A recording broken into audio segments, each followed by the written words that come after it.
a nossa Bíblia, num dia gostoso de inverno como estamos hoje.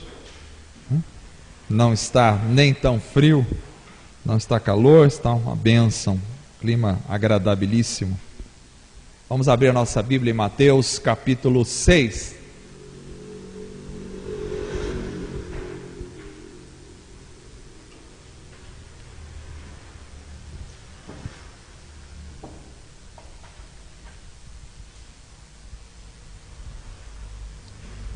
Eu vou ler um texto que é conhecidíssimo dos irmãos da igreja, e talvez os maiores desafios para a pregação são nos textos mais conhecidos, porque de tantos passarmos por tais caminhos, às vezes a gente se acostuma com os elementos que se nos apresentam, e aí a gente perde a capacidade de dissecar as exposições. Mateus capítulo 6, verso 9, até o verso de número 13, eu já preguei algumas vezes neste texto, mas a palavra de Deus é uma fonte inesgotável. E é a famosa oração que Jesus ensinou aos discípulos, a oração do Pai Nosso. Talvez você conheça de cor. Eu vou ler na minha tradução, Nova Versão Internacional. Diz assim a palavra do Senhor: vocês orem assim: Pai nosso que estás no céu, santificado seja o teu nome. Venha o teu reino, seja feita a tua vontade, assim na terra como no céu. Dá-nos hoje o nosso pão de cada dia. Perdoa as nossas dívidas, assim como perdoamos aos nossos devedores.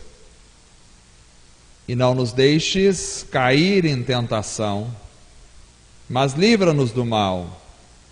Porque teu é o reino, o poder e a glória para sempre.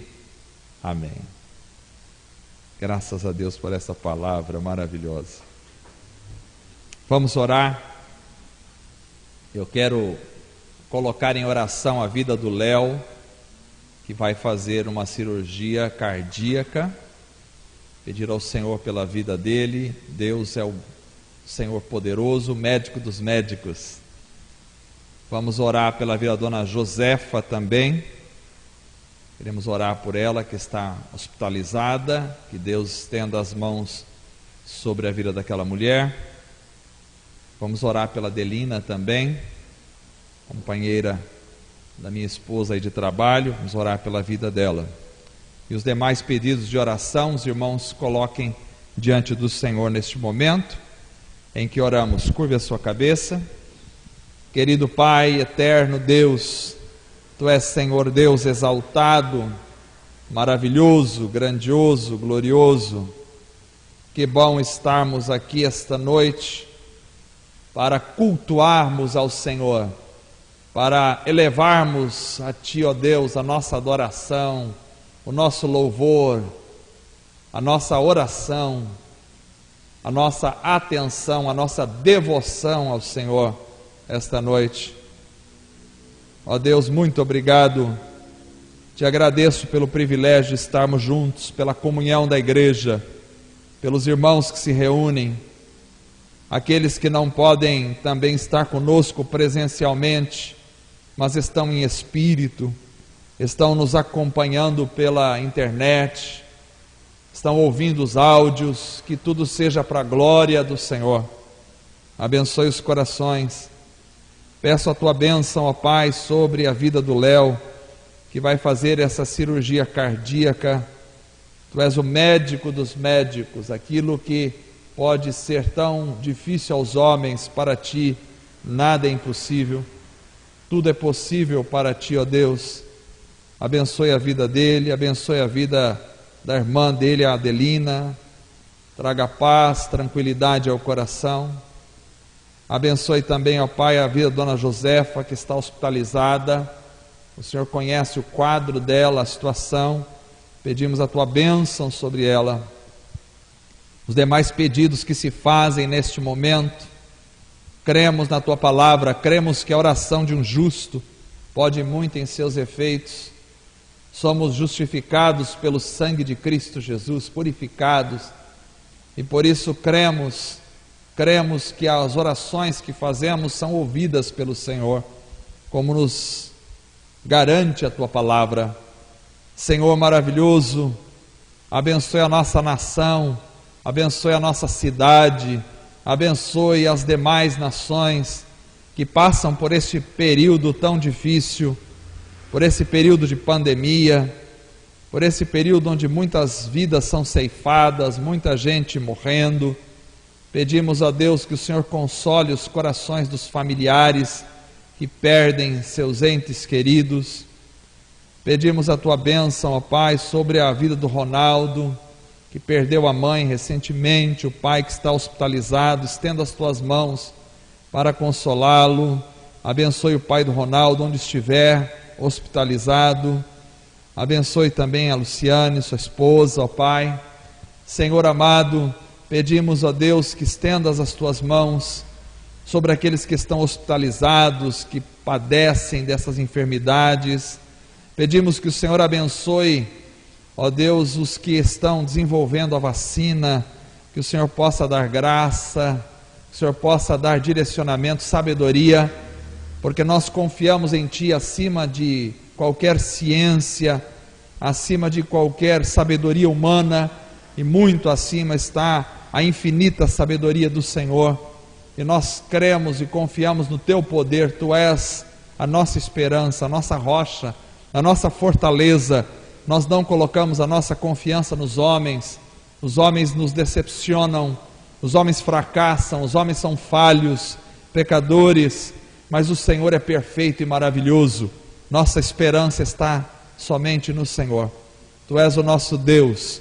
Guarda, protege a cada um da tua igreja, fortalece-nos, ó Pai. Deus, dá ânimo aos corações, aviva o teu povo, desperta o teu povo pelo poder do teu Espírito Santo. Em nome de Jesus nós oramos para que a tua palavra venha falar ao nosso coração esta noite, assim como o Senhor já tem falado neste culto. Continue falando na nossa vida, para a glória, honra e louvor do teu nome unicamente. Em nome de Jesus. Amém.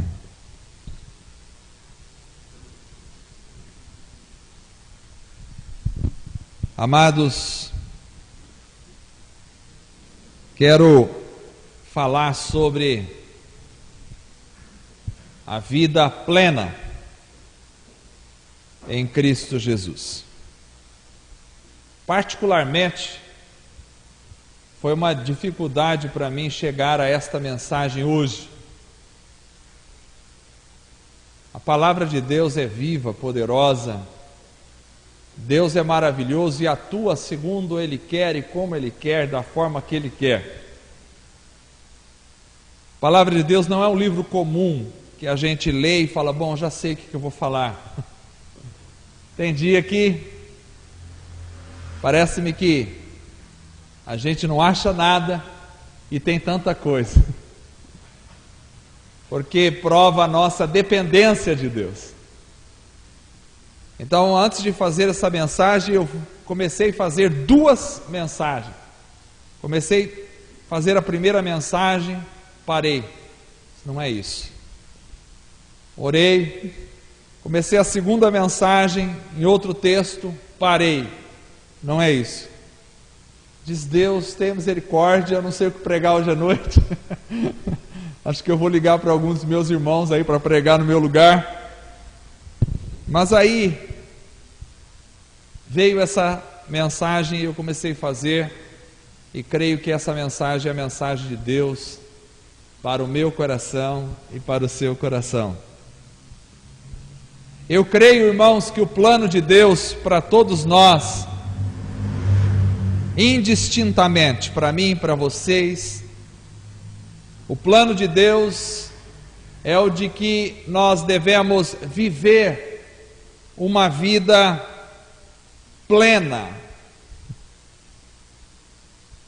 Jesus disse isso em João capítulo 10, verso 10.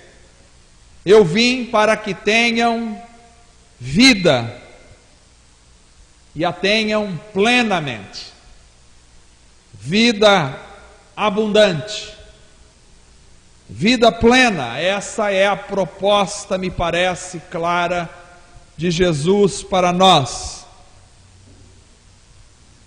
Mas quando eu me deparo com um texto como esse, de que Cristo veio para nos dar vida abundante, e eu olho para a realidade presente,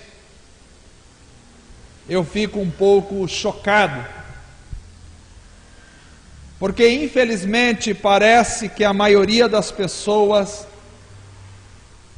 e mesmo aqui as que se dizem cristãs, a maioria das pessoas acaba vivendo uma vida nessa terra que está muito longe de ser plena, de ser abundante. São tantas vidas que se arrastam pela terra, são tantas vidas que vivem na amargura, que não conseguem desfrutar da verdadeira vida cristã.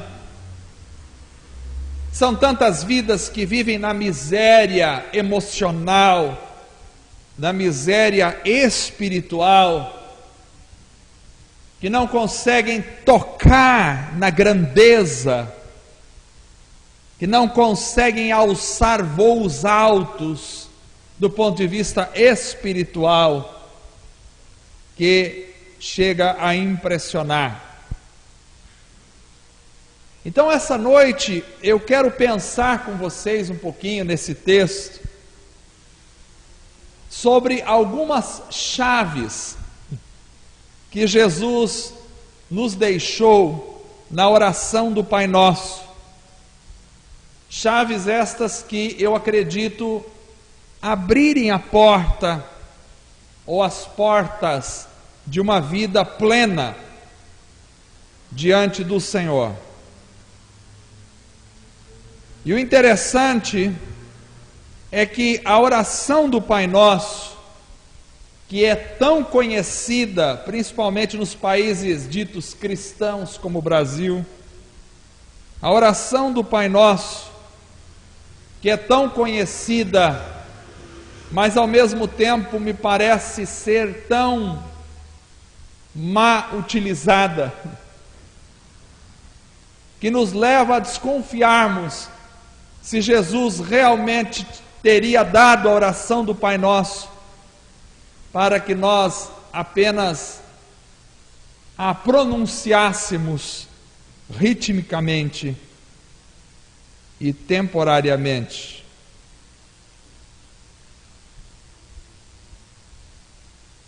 Essa noite eu quero falar sobre algumas chaves que estão na oração do Pai Nosso, porque eu acredito que muito mais do que uma oração a ser papagaiada, a ser repetida, o Pai Nosso é uma fonte, o Pai Nosso é um caminho que nos leva à vida plena. Então vamos parar para pensar um pouquinho sobre a oração do Pai Nosso e descobrir quais são os segredos de uma vida plena, pensando a partir do Pai Nosso esta noite. Em primeiro lugar, para se ter uma vida plena, creio que é preciso ter uma consciência de onde é o nosso lar. Esse é o primeiro ponto. Para que eu possa adentrar aos portais da vida plena, para que eu possa trilhar o caminho da vida plena, eu não posso fazer isso sem primeiro ter a consciência clara na minha mente, no meu coração, de onde é o meu lar. E isso me parece que é o que Jesus começa dizendo, porque ele começa a oração dizendo: Pai nosso que está nos céus. Verso 9: Pai nosso que está nos céus. Vejam aqui que ele nos ensina a chamar Deus de Pai. E isso já é um salto enorme, porque via de regra, a religião coloca uma barreira muito grande entre o divino e o humano. Via de regra, a religião constrói um abismo quase que intransponível entre Deus e o ser humano. Mas aqui Jesus aproxima o divino do humano. Aqui Jesus nos ensina a chamar Deus de Pai. E quando se fala de Pai, se fala de pertencimento. Você é filho de quem? Sou filho do meu pai. Quando se fala de pai, se fala de pertencimento, se fala de família, se fala de lar. Essa é a primeira consciência que nós precisamos ter. Para se ter uma vida plena, não se consegue ter vida plena sem a consciência de que nós somos filhos de Deus. A Bíblia diz que a todos aqueles que creram em Jesus, que o receberam, deu-lhes o poder de serem feitos filhos de Deus. Nós temos dois tipos de pessoas apenas no mundo. Temos aqueles que são filhos de Deus e temos aqueles que são criaturas de Deus.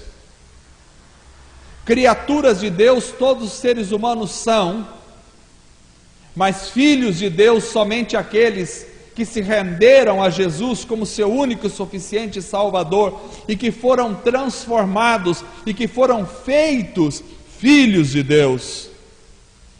Então, para se ter vida plena, nós temos que ter consciência de que Deus é nosso Pai, pertencemos a Deus, ou seja, nós não somos nem mesmo de nós mesmos, muito menos de outros. Os pais, em geral, aqui na terra, têm a consciência de dizer: este é o meu filho. A mulher diz: este é o meu marido. O marido diz: este é minha mulher. A gente tem muito essa noção de pertencimento, que os outros nos pertencem, mas na realidade, no fundo, na verdade, ninguém é de ninguém aqui na terra, porque tudo isso passa, tudo é passageiro. É por isso que no casamento a gente fala: vocês vão ficar juntos até que a morte os separe. Muitas vezes as circunstâncias muito antes da morte acabam separando as pessoas, infelizmente. Mas se as circunstâncias não os separarem, a morte definitivamente o fará, porque ninguém pertence a ninguém, ninguém é de ninguém, nós somos é de Deus. Assim como a terra não é nossa, a sua casa não é sua, a sua terra não é sua. Eu estava lendo o livro de Levíticos, é maravilhoso. Em Levítico tinha uma lei que Deus dizia: depois de tantos anos de venda da terra, ela tem que voltar para o seu proprietário, porque Deus dizia: a terra não é de vocês, a terra é minha. E é interessante isso, porque os seres humanos se apegam a coisas que não são deles. As pessoas compram um pedaço de terra, compram um sítio, compram uma fazenda, compram um terreno e dizem: não, isso aqui é meu, até quando? Até quando? 10, 15, 20, 30, 50 anos, e você morre e aquilo não é seu, porque aquilo fica lá. E quantos já possuíram aquilo e não possuíram nada? Quando você compra uma propriedade, quando você compra um terreno, uma fazenda, uma chácara, seja o que for, Quantos já possuíram aquilo e nunca possuíram, porque ele sempre passa de um para o outro, porque ele é de todos e não é de ninguém, porque é só de Deus. Deus é o dono da terra, assim como Deus é o dono da terra, Deus é o dono da minha vida, da sua vida. Nós pertencemos a Deus e somente a Deus. Ninguém tem autoridade sobre nós, ninguém tem domínio sobre nós, ninguém tem posse sobre nós, ninguém nos possui, porque nós somos de Deus. Pai nosso que estás no céu, aleluia, graças a Deus. Essa mensagem dava para ser muito mais longa do que será. Dávamos para falar a noite inteira só no Pai Nosso, Pai Nosso. E o interessante é que ele localiza, ele estabelece uma consciência de filiação, mas ao mesmo tempo ele localiza onde se fundamenta essa família, onde é a casa, onde é o lar. Porque quando se fala de pai, se fala de família, e quando se fala de família, se fala de lar, e quando se fala de lar, se fala de um local. Onde é o lar? Onde é a minha casa? Onde é a minha casa? E ele diz: Pai nosso que está nos céus. Então, se o nosso Pai, onde está o nosso Pai, é a nossa casa. Se o nosso Pai está nos céus, significa que o nosso lar é nos céus. Ou seja, nós não somos daqui da terra. A nossa casa, a nossa família, a nossa morada, o nosso lar, o nosso alvo é o céu.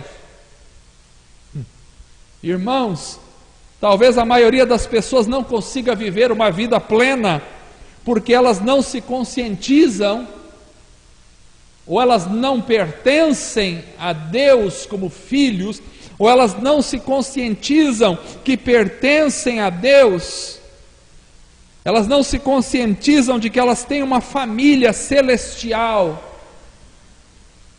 Deixa eu te dizer uma coisa: você pode ter uma família aqui na terra, que possa ser muito boa, e pode às vezes ser muito boa, muito agradável, mas também você pode ter uma família aqui na terra, que pode até ser uma família que tem muito a desejar, que deseja muita coisa e que te deixa a desejar em muitas circunstâncias, mas não há motivos para a preocupação, porque você não é órfão. Você não é órfão, a sua família está no céu, porque se você está em Cristo, Deus é o teu Pai, e se Deus é o teu Pai, você tem um lar, você tem uma casa, você tem uma família, e a sua família no céu. A sua família aqui na terra pode não ser uma boa família, mas você tem uma família verdadeira, eterna, que jamais deixará de existir no céu, com o teu Deus, aleluia e Pai. Que bênção!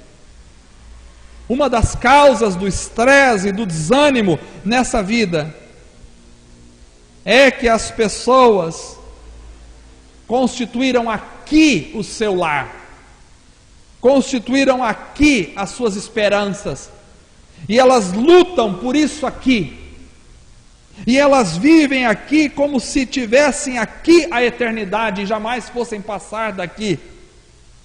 Elas colocam aqui nesta terra a sua esperança, colocam aqui o seu alvo de descanso. Mas Jesus disse em João capítulo 15, verso 19: vocês não são do mundo. Vocês não são do mundo. Eu os escolhi tirando vocês do mundo. Então vocês não são daqui. Vocês estão no mundo, mas não são do mundo. É maravilhoso. Nós temos que ter essa consciência de viajantes o tempo todo. Nós temos que ter essa consciência de mala arrumada todos os momentos. Você está aqui, mas não é daqui. Você está de passagem, você está viajando.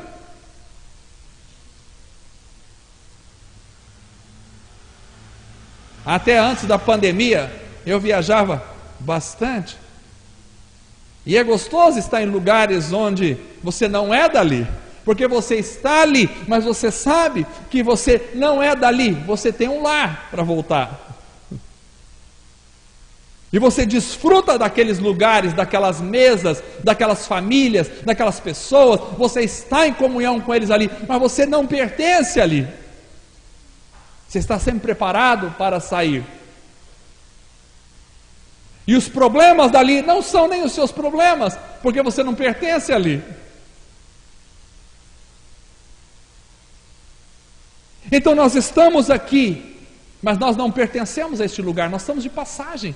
Nós pertencemos ao céu, nós pertencemos a Deus, nós somos de Deus. Não há por que as pessoas viverem uma vida desesperadas. E haja momento para desespero como a pandemia. Porque agora a pessoa está bem, daqui a pouco já morreu. E aí então vira um desespero total. Oh, mas você esperava viver quantos anos aqui? Nós estamos aqui de passagem, nós estamos com a mala na mão. Hora que passar o nosso trem, a gente entra e já vai para outro lugar, outra realidade muito melhor do que aqui.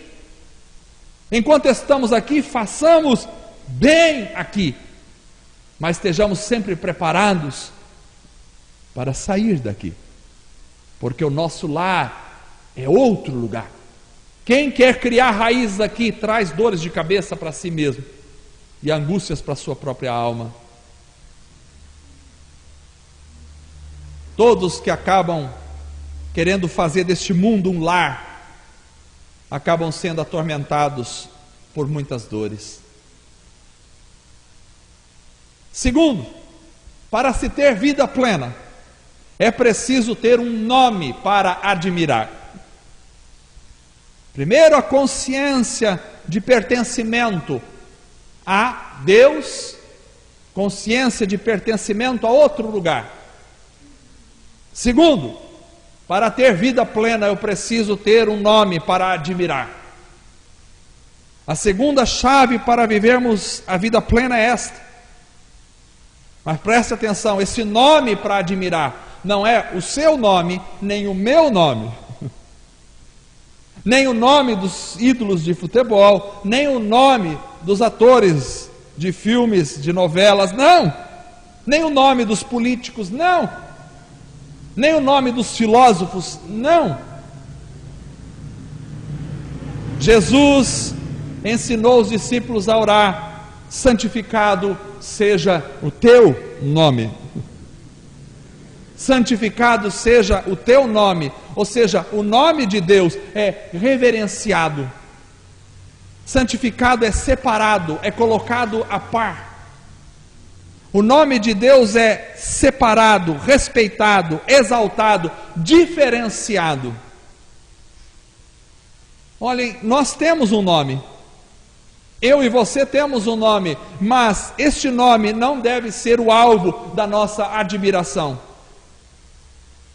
Quem deve ser o nosso alvo de admiração? O nome de Deus. Apocalipse capítulo 22, verso 4, diz dos salvos: eles verão a sua face, a face de Deus, e o seu nome estará em suas testas. Aleluia.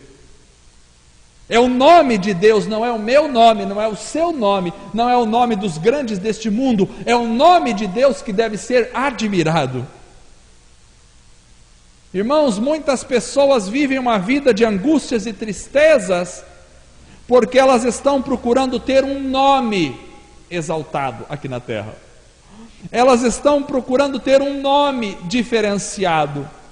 Tem gente querendo promover o seu próprio nome, exaltar a sua imagem.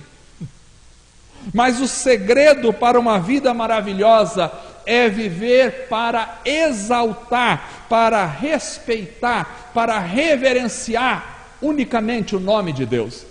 Não é o meu nome, não é o seu nome, é o nome de Deus que deve ser exaltado. Por isso João Batista disse: convém que ele cresça e eu diminua. Enquanto a gente vive para tentar trazer destaque à nossa própria personalidade, a se destacar no mundo, a ser alguém de projeção na sociedade, a gente só colhe dores para a nossa alma, porque a sociedade é extremamente perversa, cruel e traiçoeira. Mas quando você vive para exaltar o nome de Deus, para que o nome de Deus seja diferenciado, para que o nome de Deus seja louvado com a sua vida, quando você vive admirando o nome de Deus, exaltando o nome de Deus, então a sua vida tem um outro significado. Não é o nosso nome que tem que ter destaque, é o nome de Deus. Quando tiramos o nosso nome do centro da nossa vida, então grande parte do nosso fardo cai. Já perceberam que quando a gente vai fazer orações, via de regra, a gente ora um monte de coisa para nós: Senhor, me dá isso, me faz aquilo, me faz o outro, me faz ser assim, me faz daquele jeito, E de repente essa semana começou a me chamar a atenção isso. E comecei a ler um devocional que diz: você tem que fixar-se em Jesus, não é em você mesmo, não é nas suas próprias mazelas, não é nos seus próprios pedidos, é no próprio Cristo. Ou seja, você tem que viver para a exaltação do Cristo. A sua vida tem que estar fixa em Jesus, a sua mente tem que estar colocada em Jesus, é na pessoa de Jesus, é no Senhor que você deve estar fixado, não em você mesmo. Então, quando eu começo a esquecer de mim mesmo e fixar-me no Senhor, a minha vida começa a tomar um outro significado. Porque enquanto eu estou centralizado em mim, nos meus problemas, nas minhas dificuldades, na minha situação, como é que eu vou resolver a minha questão, enquanto eu sou o centro da minha vida, eu colho para mim espinhos amargos na minha realidade pessoal. Mas quando Cristo passa a ser o centro e eu saio de cena, aliás, a própria história da vinda de Jesus é uma história onde a gente precisa aprender isso, porque a primeira coisa que João Batista fez, quando Jesus entrou em cena, João Batista saiu de cena. João Batista estava em cena até quando Jesus chegou, mas quando Jesus chegou, acabou os holofotes para João Batista, agora é ele. Eu não sirvo nem para carregar as sandálias dele, disse João Batista. Então eu preciso sair de cena, porque santificado seja o teu nome, separado, diferenciado seja o teu nome. A vaidade é que busca ter um nome elevado, e por isso as pessoas acabam vivendo um estresse terrível. Mas quando eu vivo para santificar, destacar, separar, reconhecer o nome de Deus, então a minha vida sai de foco e a vaidade desaparece. A vida plena começa aí, quando Deus é o centro e o foco da minha vida, não é o mesmo. Terceiro, para se ter uma vida plena é preciso também aprender a se dobrar à vontade de Deus. Jesus orou: venha o teu reino e seja feita a tua vontade, assim na terra como no céu. Vejam vocês que a vontade de Deus precisa ser feita. Há uma vontade a ser realizada, e não é a minha vontade e nem a sua vontade. Há um governo que precisa ser obedecido, e não é o meu governo, nem o seu governo. Jesus nos ensinou a viver para fazer a vontade do Pai, viver para se dobrar ao governo de Deus. A nossa vontade e o nosso governo estão totalmente corrompidos pelo pecado, como disse o irmão aqui há pouco.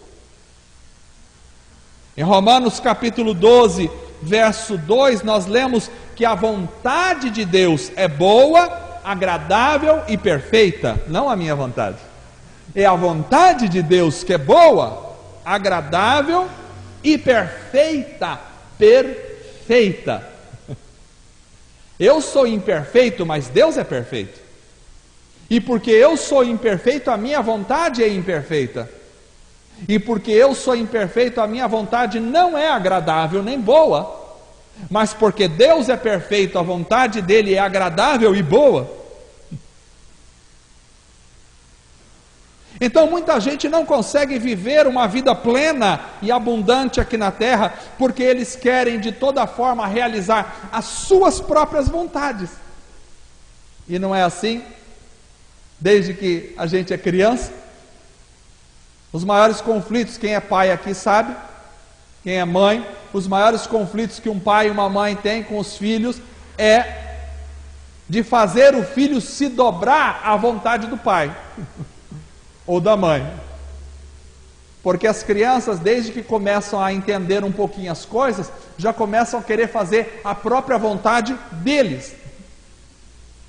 E a nossa sociedade está tão corrompida que hoje o que mais nós temos são pais se dobrando à vontade dos filhos, e não os filhos obedecendo à vontade dos pais. Hoje em dia o que mais nós temos na sociedade são os filhos dominando os pais e ditando para os pais o que é que tem que ser feito, e os pais têm que abaixar a cabeça e obedecer o filho, porque ai dele se não obedecer à vontade do filho. A sociedade está totalmente apodrecida e corrompida, porque desde criança não se aprende a abrir mão da própria vontade para respeitar uma vontade superior. E se nós que somos pais não aprendemos a ensinar isso aos nossos filhos, ou seja, se não fizermos os nossos filhos aprender a abrir mão da própria vontade deles para respeitar uma vontade que é melhor que a deles, porque é mais sábia, porque já viveu mais tempo neste mundo e porque tem mais autoridade, nós também não aprenderemos, e nossos filhos jamais aprenderão a respeitar a vontade da divindade e a abrir mão das próprias vontades para abraçar a vontade de Deus.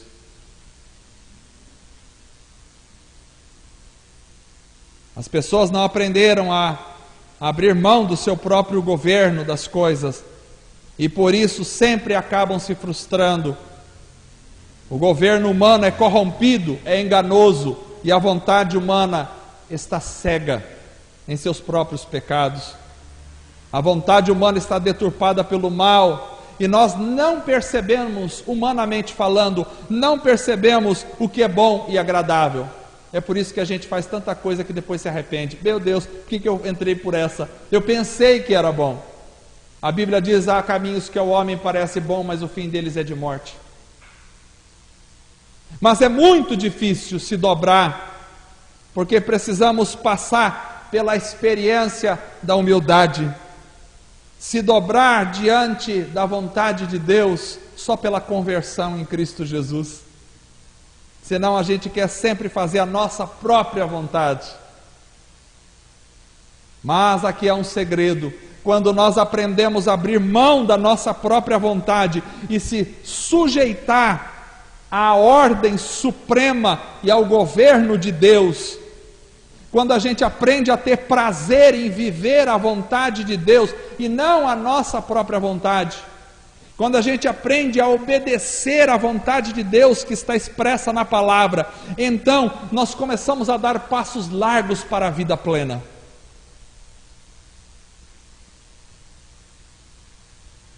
Precisamos aprender a viver a vontade de Deus.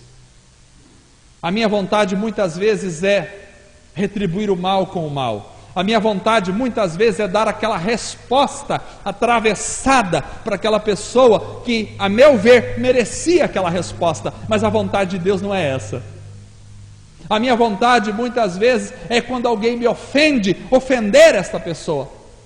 Quando alguém fala mal de mim, ir lá e me justificar e falar mal dessa pessoa, mas a vontade de Deus não é essa. Bendizei os que vos maldizem, disse o Senhor. Orai pelos que vos perseguem.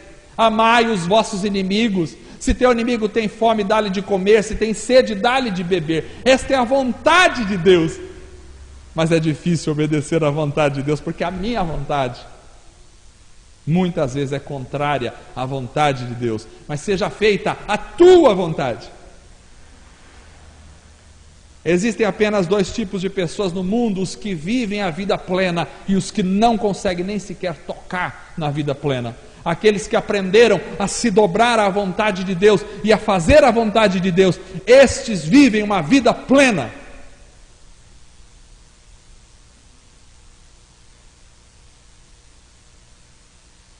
Então, para viver a vida plena, precisamos ter consciência de onde é o nosso lar. Precisamos ter um nome para admirar, que não é o nosso próprio nome. Precisamos nos dobrar à vontade do nosso Deus e ao seu reino. Quarto lugar, para viver uma vida plena, também precisamos confiar na provisão de Deus. Jesus disse: dá-nos hoje o pão nosso de cada dia. Interessante que não é dá-nos hoje o pão do mês inteiro. Dá-nos hoje o pão nosso de cada dia. Hoje, o pão nosso de cada dia. Agora, quem dá o pão? É o Senhor. A provisão é do Senhor. Então precisamos deixar de confiar em nossos próprios patrões. Precisamos deixar de confiar em nosso próprio trabalho. Precisamos deixar de confiar no nosso próprio dinheiro para termos o sustento. Porque quem nos dá na realidade o sustento é o Senhor. Precisamos ensinar os nossos filhos diante da mesa a sentar e a orar agradecendo ao Senhor pelo alimento. Mas não foi eu que comprei a comida com o meu dinheiro, foi você que comprou, mas é Deus quem providencia tudo, porque se Deus não der, você está perdido. Quem nos dá o sustento é o Senhor. Então, quando ficamos apavorados com a possibilidade de perder o emprego, quando ficamos apavorados com a possibilidade de passar necessidade, isso é sinal de que nós não estamos contando com a provisão de Deus. Deus é quem provê todas as coisas. Nós estamos vivendo uma situação singular na nossa sociedade. Muita gente está perdendo emprego, muita gente está pavorosamente temendo perder o emprego. Isso gera dores e frustrações no coração das pessoas, porque há uma insegurança no coração humano, e a insegurança leva às condições mais angustiantes da vida. Quando a gente perde a segurança, a gente perde a paz, a gente colhe angústias para a alma, isso gera dores e frustrações, e muita gente não consegue ter uma vida plena, porque sempre está angustiado com a possibilidade de passar um dia necessidade. Será que eu vou passar necessidade? Será que eu vou passar necessidade? Tem gente com muito mais dinheiro no banco do que precisa para viver a vida toda, e ainda está juntando mais porque tem medo de passar necessidade um dia. Vida miserável. Enquanto a nossa confiança para a provisão estiver em nosso braço, estiver em nosso emprego, em nosso dinheiro, em nossas economias, em nosso banco, em nosso trabalho, em nossos patrões, nunca teremos a alegria de viver a vida plena. Mas quando a gente começar a descansar em Deus e a confiar que Ele é o provedor, o pão nosso de cada dia nos dá hoje, Deus é que providencia. Aliás, o próprio Jesus diz: não vos preocupeis com o que haveis de comer, beber e vestir. Por quê? Porque os passarinhos que estão aí, eles não ajuntam em celeiros, eles não ceifam, eles não cegam, eles não plantam, não colhem, e Deus os sustenta. Quanto mais Deus cuidará de vós, homens de pouca fé. Deus cuida. Enquanto não aprendermos a confiar na provisão de Deus, nunca teremos vida plena. Nunca teremos. Mas quando a gente começar a descansar em Deus e confiar que Ele é o provedor, eu faço a minha parte, eu faço o meu trabalho, eu ganho o meu dinheiro, mas na realidade Deus é que é o sustentador da vida, Ele é que provê para nós. Quando você aprende a confiar em Deus, então você está dando passos para ter uma vida plena, Porque quem não consegue confiar em Deus para a provisão, vive a vida toda estressado, correndo atrás de prover para dentro de casa e morre nesse estresse. Eu não estou dizendo que você não tem que trabalhar, não estou dizendo que você não pode ter as suas economias, mas estou dizendo que seja lá qual for o teu trabalho, seja lá se você tem ou não economias, confie na provisão de Deus sempre para a sua vida. É Deus quem sustenta. Já contei a história aqui algumas vezes. Quando fomos casar não tínhamos nada. Tínhamos nada para casar. E esse negócio de começar a namorar é uma armadilha, para vocês homens. Que a mulher ela é boazinha, nos primeiros, daqui a pouco ela vai te dar um ultimato. E aí, quando vai casar? Recentemente a Lília teve que dar aí para o Vitor. Quando que vai casar? E aí o camarada fala, e agora? E agora, José? O que eu faço? E quando foi me dado esse ultimato, e aí, vamos casar? Eu digo, vamos, não tem nada, mas vamos. O que vocês têm? Não tem nada. E como é que vai viver? Não sei, vamos lá. Deus vai providenciar. Pronto. Depois de casado, a Carla ficou grávida e começou a ter que tomar um remédio chamado Inibina. Acho que era o remédio. Não me esqueço até hoje daquele remédio. Na época, não sei quanto está o preço hoje, mas na época era caríssimo. E eu não tinha dinheiro para comprar o remédio. Deus providencia tudo. O médico começou a gostar muito de mim. E eu gostar dele. E toda vez que eu ia lá com a Carla na consulta, ele abriu o armário dele, deixa eu ver aqui. Puxava as caixas do remédio e me dava gratuitamente. Não comprei, acho que nunca comprei nenhuma caixa do remédio. Uma época, acho que não sei se foi Miguel ou Lucas, começou a precisar tomar um leite que era caríssimo. E eu não tinha dinheiro para comprar o leite caríssimo, porque estava fora dos padrões. Mas a médica, Deus providencia tudo. A médica abriu o armário e dizia, está aqui a lata do leite. E a gente nunca precisou comprar o leite para eles. Deus providencia tudo. Deus providencia, fica em paz. Eu não sou melhor que você. Deus providencia, Deus cuida da gente. Confia no Senhor, descansa em paz. Deita, nunca perdi noite de sono por causa de dinheiro. Nunca perdi, nunca tive e nunca perdi. Deitei e dormi, o Senhor me sustentou. E já estou aqui, meus filhos aí estão ficando maior que a Carla já.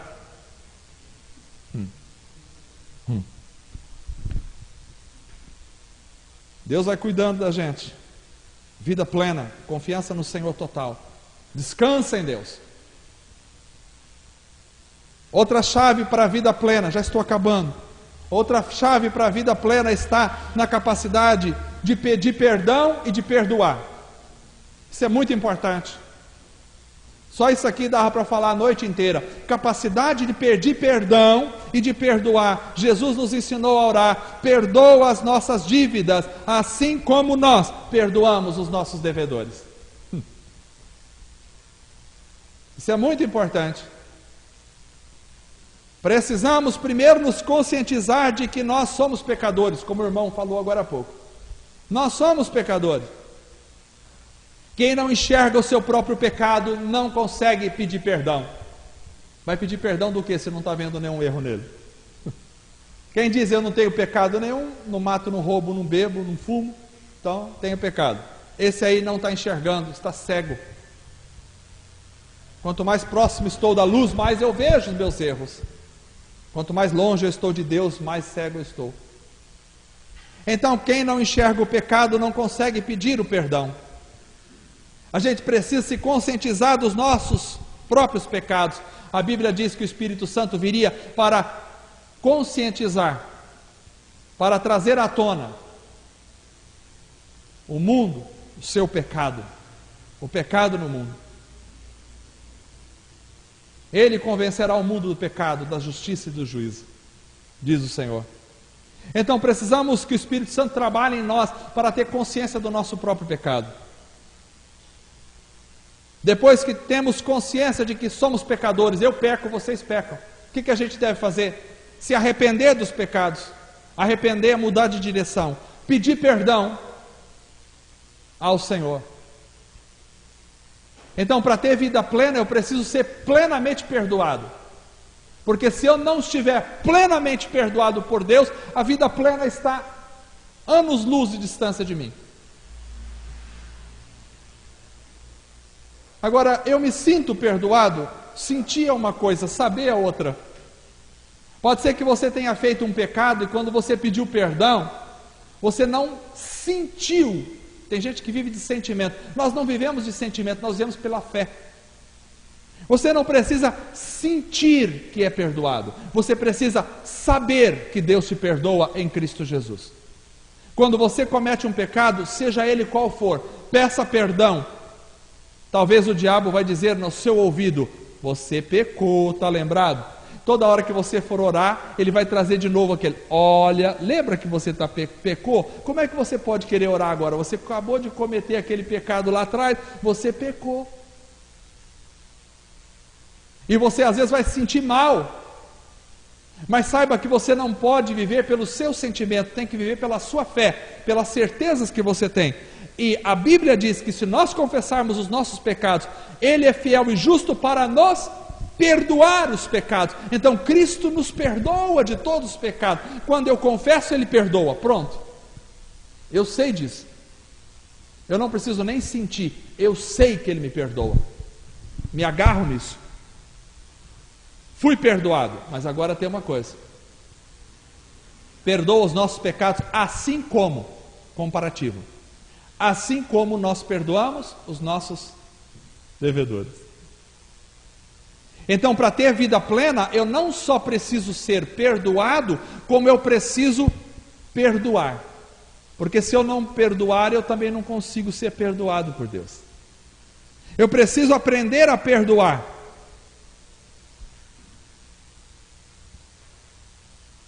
Muitas pessoas não conseguem viver uma vida plena porque elas não se livram dos seus pecados pedindo perdão a Deus.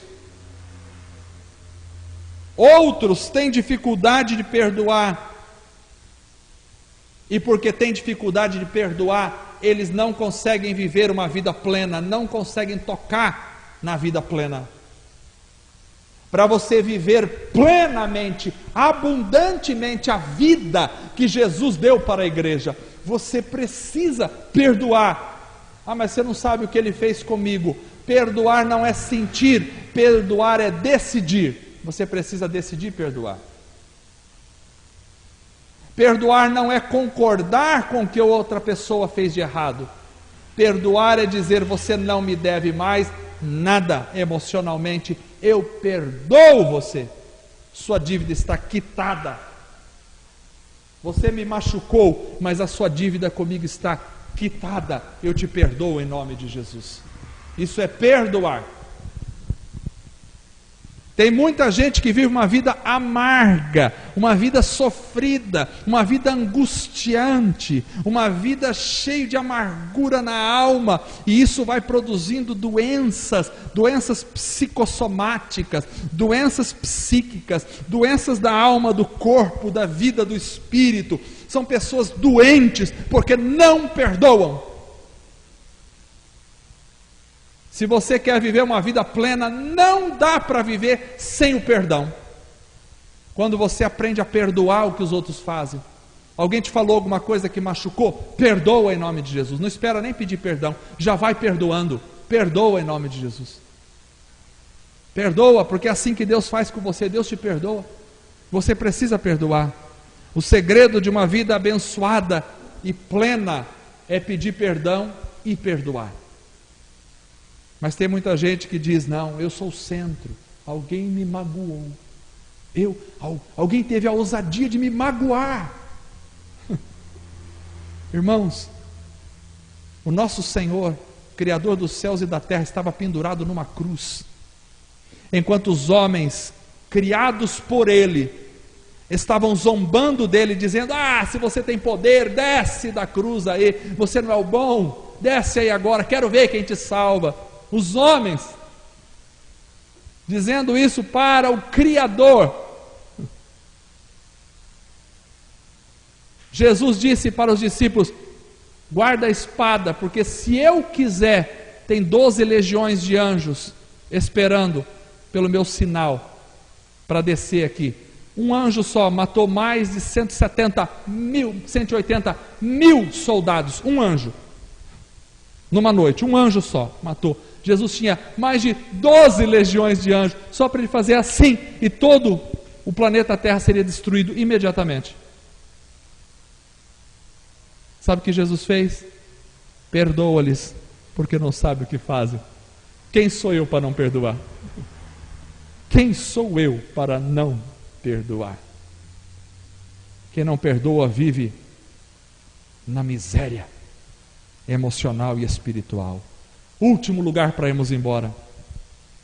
A última chave para uma vida plena é a dependência de Deus para a vitória contra o mal. Dependência de Deus para a vitória contra o mal. Jesus disse: não nos deixes cair em tentação, mas livra-nos do mal, porque teu é o reino, o poder e a glória para sempre. Então é a perspectiva de que existe o mal. O mal é uma realidade no mundo. O mal não é uma invenção das religiões para controle, não. O mal é uma realidade no mundo, é só você olhar.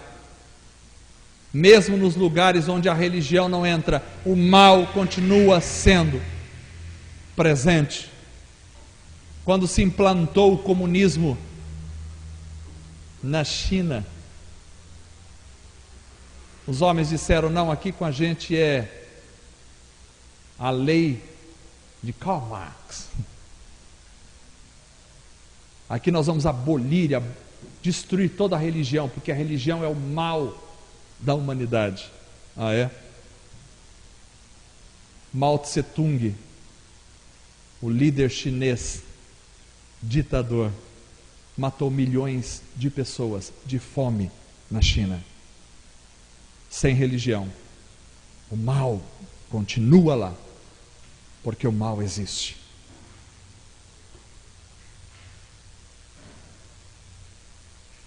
Então essa é uma dependência de Deus. Nós precisamos da graça de Deus para nos livrar do mal. Não é pela minha própria força, é pela graça de Deus. Mas preste atenção, você precisa desejar ser livre do mal. Porque por mais que pareça estranho, muita gente não deseja ser livre da tentação. Ela olha para a tentação e diz: tentação, vem mais perto de mim. Mas aqui ele diz: livra-nos do mal e não nos deixa cair na tentação. Muita gente não tem vida plena porque quer vencer a tentação por si mesmo, não depender de Deus, e por isso sempre cai na tentação. Outros não têm vida plena porque se tornaram tão habituados a cair na tentação que se apaixonaram pela tentação. Mas aquele que vive uma vida plena é aquele que conta com a graça e o poder de Deus para não cair na tentação, sabendo que o reino, o poder e a glória pertencem unicamente ao Senhor. Então, para ter vida plena, é preciso ter uma consciência de onde é o nosso lar. É preciso ter um nome para admirar.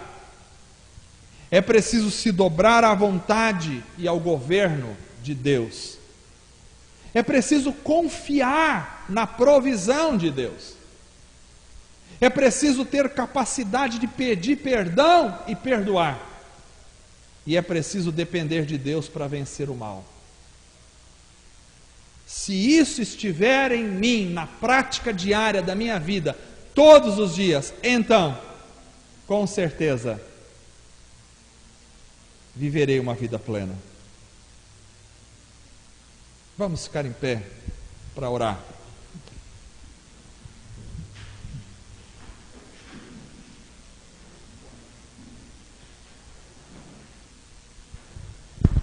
Se você tem certeza da sua origem e do seu destino, uma paz invade a tua alma. Se você tem um nome para admirar e para servir e para amar, que não é o seu próprio nome, mas é o nome do Senhor soberano.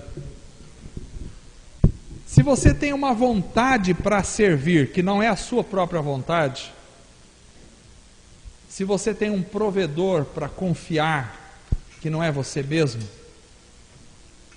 se você tem um coração livre de pecados, perdoado e perdoador, e se você tem uma dependência total de Deus para fazer você vitorioso contra o mal, então a vida se torna para você maravilhosamente plena. O Pai Nosso não é uma oração para ser repetida 2, 3, 10, 20 vezes para resolver um problema. O Pai Nosso é um caminho a ser trilhado, um caminho de alegria, de paz e de vida plena. Deus abençoe o coração de cada um de vocês. Vamos orar. Senhor Deus, esta noite lemos a Tua Palavra, ouvimos a Tua Palavra, pregamos a Tua Palavra. Tua Palavra é verdadeira. Ajuda-nos a ter, Senhor, ajuda-nos a ter a consciência do nosso lar. Ajuda-nos a ter a consciência de que somos filhos de Deus. Tu és o nosso Senhor.